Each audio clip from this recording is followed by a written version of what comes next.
Just wanted to talk, that's all. All right. First official voicemail show of the season.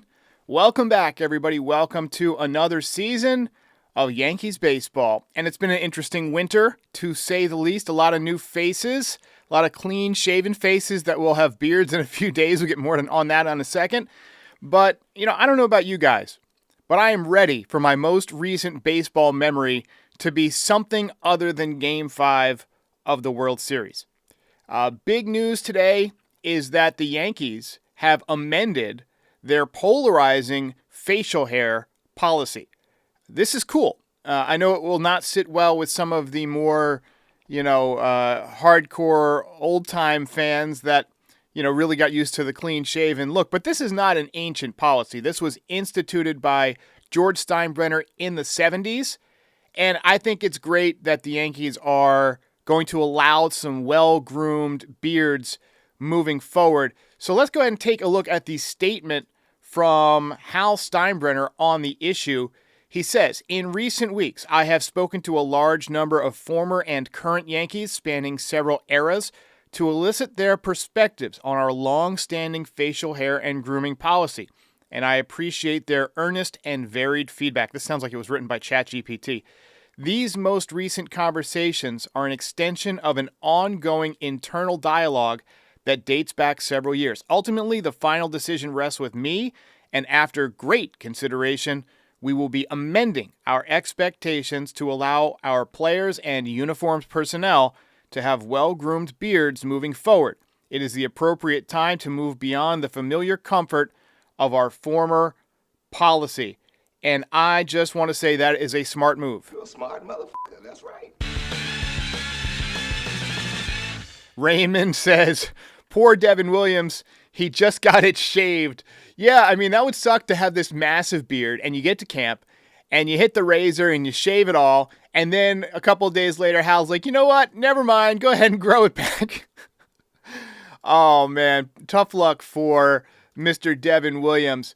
But look, I think it says something about Hal that he's willing to accept the feedback from former players and make this change.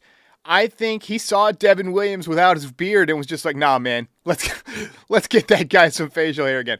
No, but seriously, I think this is a positive for the culture, and I think that Hal made the right decision here. Almost every player who leaves the Yankees grows a beard immediately after they leave. So that should tell you everything that you need to know about how the players feel about the policy. I am 100% in favor of doing anything that allows these players to feel more comfortable in their own skin. There's a massive spotlight on these guys. Tons of media, tons of podcasters. We probably got more podcasters covering the Yankees than any other team. And, we're in favor of beards. I got a beard. There's nothing wrong with having a beard. My tax guy has blue hair. People look different these days. So I don't think there's any correlation between how well you play on the baseball field or how people view you as a professional these days and whether or not you have a well-groomed beard. I think it's fine, and I think it's only going to be a positive in terms of how people feel inside the clubhouse. I'm going to have a show tonight with Terrence Kem. We're going to discuss the state of the Yankees, as we will do most Fridays throughout the season this year. A lot of stuff coming this year. Tune in, 9 p.m. Eastern. We got some other news and notes to get to here on the first voicemail show, and then we'll get to your calls. Chase Hampton, Yankees number 6 prospect, has an UCL injury, an elbow issue. Number 6 prospect, top pitching prospect, honestly. He could be headed under the knife. Right now they're calling it a flexor strain, but Boone did say that there's something wrong with the UCL and that they are going to take another look at it with a specialist, and he seems bummed about it, as Chase Hampton should be. I was really looking forward to watching him in spring training. He could have been one of the first guys called up in the inevitable case of an injury.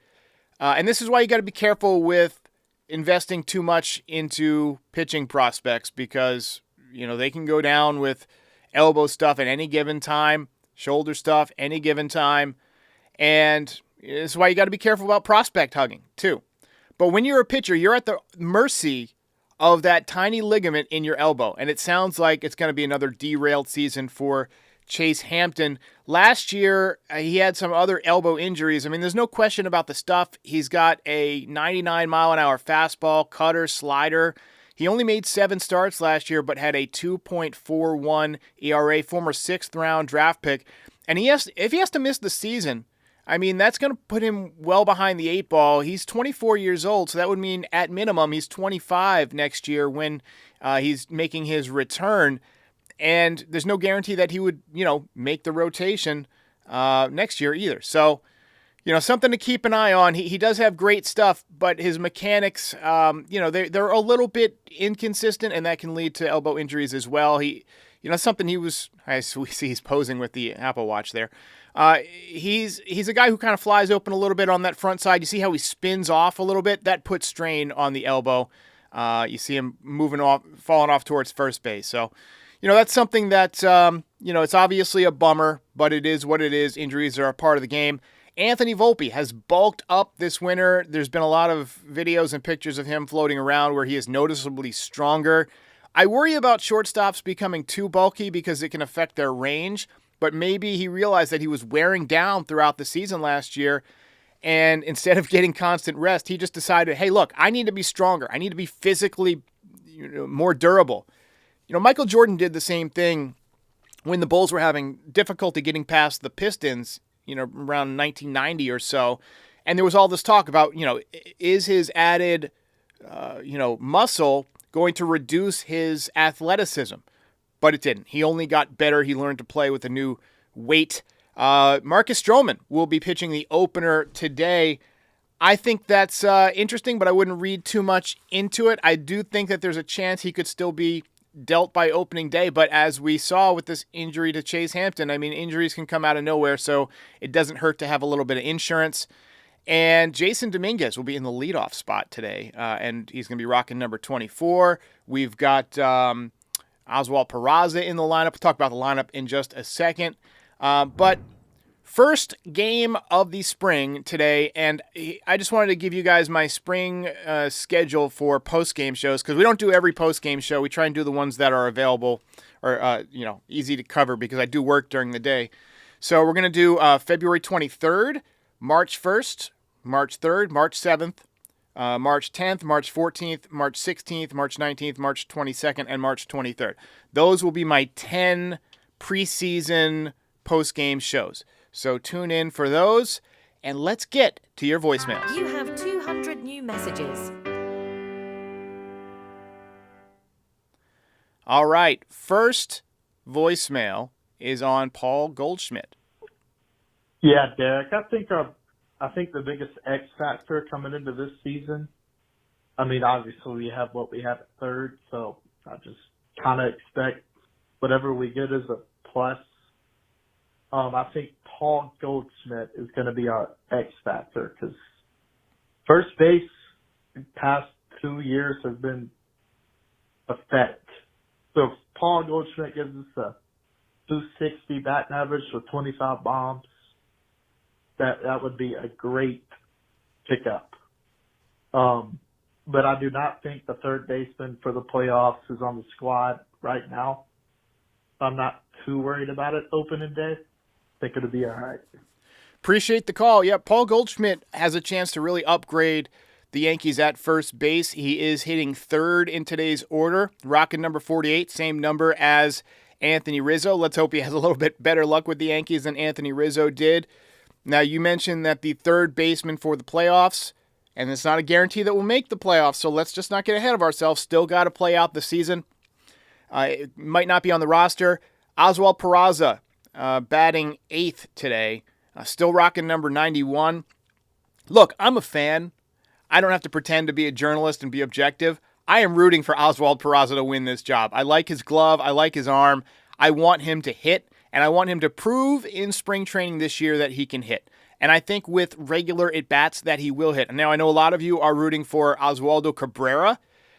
Can't complain if he wins either, because he is a switch hitter, and he's deadly from the left-handed side of the... Well, I wouldn't say... That's a wrong word to say. He's not deadly. He's better from the left-handed side of the plate. But anyway, I'm anxious to see how this all plays out. Let's just go through the lineup real quick. We got Dominguez in the leadoff spot. I had him in my leadoff spot all year long. Bellinger batting second, first time as a Yankee. Paul Goldschmidt batting third. Jazz Chisholm batting fourth. Anthony Volpe, with his muscles now, batting fifth. J.C. Escarra, one of the guys competing for the backup catcher job, batting sixth. Pablo Reyes in right field, batting ninth. Oswald Peraza batting eighth. He is at third base. And Everson Pereira at DH, batting ninth. Everson Pereira is another guy I'm anxious to see. All right, so let's get to the next voicemail. This one's on Kyle Tucker. I think the Yankees should do whatever possible to sign Kyle Tucker or even trade for him if the Cubs are out of it at the trade deadline. Yeah, I mean, I'm seeing a lot of people getting on the Kyle Tucker bandwagon right now. And Nick the Gamer says, should Judge grow a beard? He should. I think he, you look at the thumbnail of this episode, he looks badass with a beard. Anyway, Kyle Tucker is somebody that we're definitely going to keep an eye on as the season unfolds. I'm like I said, I'm a fan. I'm rooting hard against the Cubs. No offense to my Cubs friends out there. My wife's family are Cubs fans. They're probably watching right now. I'm rooting hard against the Cubs because I want them to trade Kyle Tucker. I think he would be a nice addition, but where would he play, this season? It remains to be seen, who's available to play where. We could have some injuries. Everybody could be healthy. If everybody is healthy, they probably won't deal for him, but I definitely think that he's going to be a candidate when free agency rolls around. All right, next call is on Aaron Boone. I think Aaron Boone gets a little bit too much heat. Yes, he's the manager, understandable. He's the face of what's going on the field. But at the same time, it's the players that need to step up and play to the best of their ability. All he can do is really bring that out of them. And I think he really does a great job. A 2-year contract is not bad. That's about the window that they have to win the World Series. It's basically saying balls in your court. You got to score. And honestly, I feel like he deserves it. Well, hey, I mean, you got to the World Series last year. You don't fire a guy for that. Look, I got no problems with the contract. It's a 2-year deal. I would have had problems with a 5 or 6-year contract like Scott Braun wanted them to sign him to. But look, I got no problems with a 2-year deal, and you can always fire the manager. That's no big deal. I'm not a Boone hater, even though, like I mentioned, I do fire him here on the show a couple of times a year. Like, Boone's got to go. I've had enough of Boone. I can live with Boone.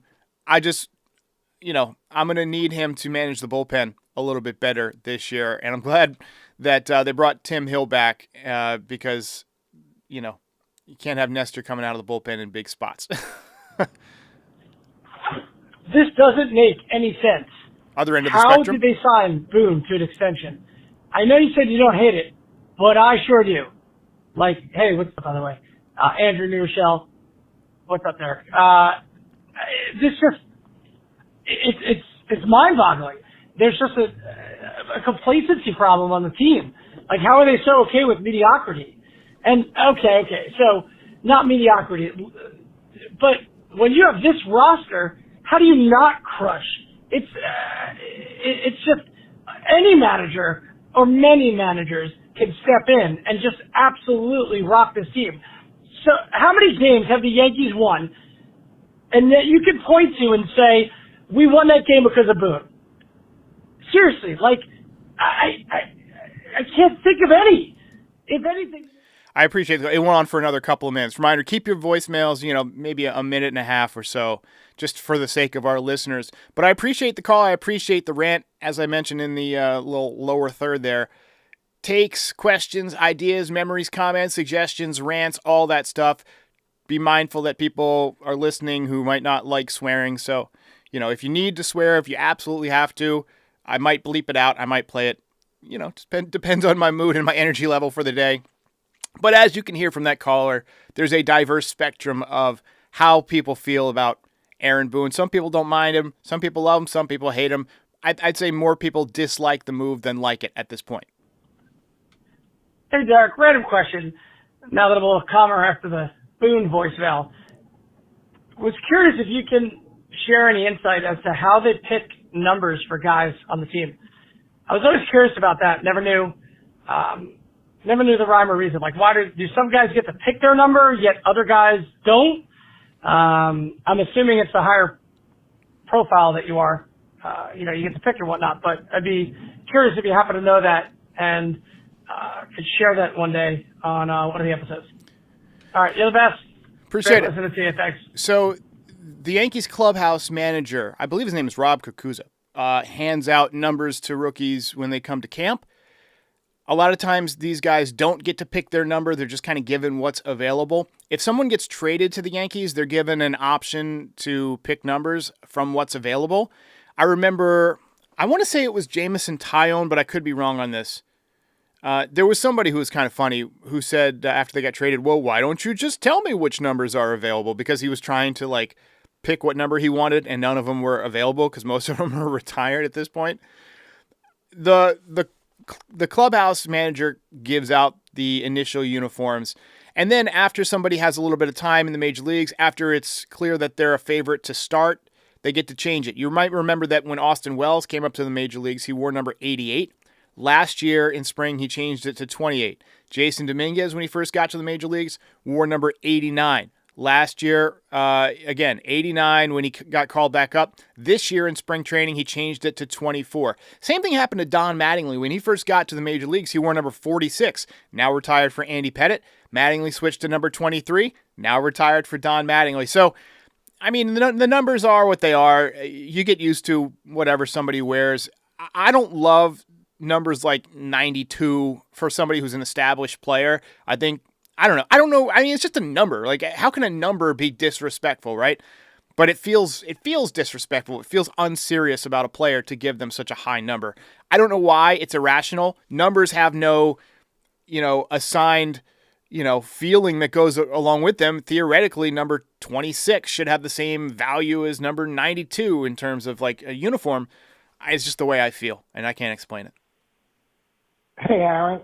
Joe from Jersey. Name's Derek. First of all, hey, you're back. I'm glad that we're calling in and you're back on YouTube. Glad for that. I was here all winter. So as far as Aaron Boone goes, hey, hey, Aaron, if we lose, at least we put some good, swings on the ball, And I don't know, man. We'll see what happens. It's going to be a long season. Hopefully not too long. I think it's time for change, though. It's human nature to change your management. People work harder when there's new management brought in because they get scared. Otherwise, they get very complacent. Maybe. I don't like this 3-year move at all. That's my opinion. Again, glad you're back and looking forward to chatting with you all season. Appreciate the call. So first of all, I never left. I'm breaking your balls a little bit. I never left. I didn't go anywhere. I was here all winter. I was busting my hump all winter. Come on. But yes, we are going to be back with the regular cadence of voicemail shows after Yankees games throughout the season. I'm thinking Monday through Friday, either 10 or 10:30 in the morning. Today we went live a little bit earlier. I was originally scheduled for 10:30 in the morning, but with the facial hair news coming out, I wanted to go live a little bit earlier and be one of the first ones up on that. So, I'll be here. So just call in. Hey, Derek, Frank from California. Frank from California, how you doing? Whatever happened to the members that used to scroll around on your It's coming back. Your TV screen there? You're talking about you're doing updates, and I noticed that was eliminated, and I really like that. So anyway, have the greatest save. 2025 is the year of the Yankees, man. We're gonna blow them away. I got 98 wins. Talk to you later. I'll sign up for 98 wins right now. Right now. Sign me up. Yeah, the members, so it's a graphic that scrolls through the different members of the channel, the paid members. I run it during the post-game show, and we haven't obviously had post-game shows for the last several months, so it will be back when post-games resume on Sunday. But thanks for the call. All right, let's move on to the newest, or one of the newest pieces of our voicemail show, Inside Edge. Inside Edge is a website that gives you all sorts of fun little stats and stuff.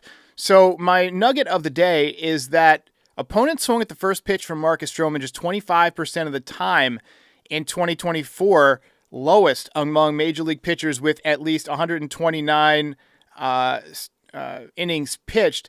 And I love this website because it gives you great little stats on everybody. So I just pulled up a bunch of stuff on Marcus Stroman, who is today's starter.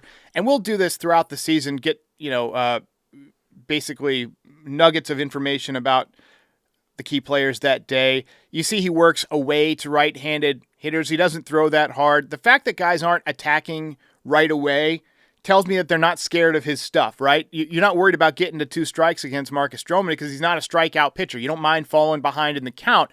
And he's a guy who typically nibbles too. So as a hitter, if I'm up there, I'm making sure that he gives me a good pitch to hit. So that is the nugget for today. Marcus Stroman making his first start of spring. We'll see if it's his last start of spring with the Yankees. There is a chance.